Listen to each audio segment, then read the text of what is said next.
Днеска ще чета Битие 23 глава и ще видя докъде ще стигна. Да започваме.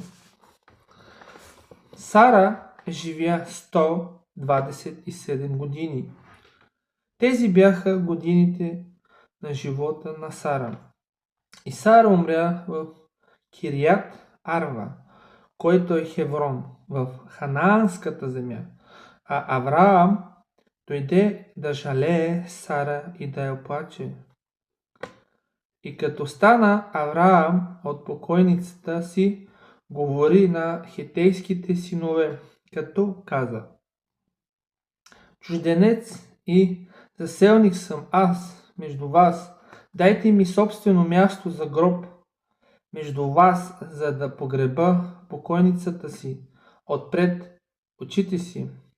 А хетейските синове в отговор на Авраам му казаха: послушай ни, господарю, между нас ти си княз Божий.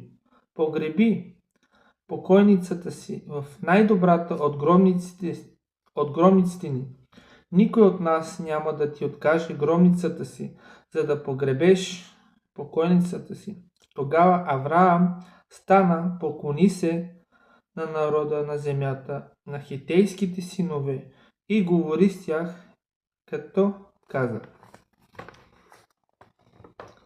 ако ви е удобно да погреба покойницата си отпред очите си, послушайте Ефрон, сина на Саара, за да ми даде пещерата си Махпелах, която е на края на нивата му. С пълна цена нека ми я даде, като собствено място за гроб сред вас. А Ефрон живееше сред хетейските синове.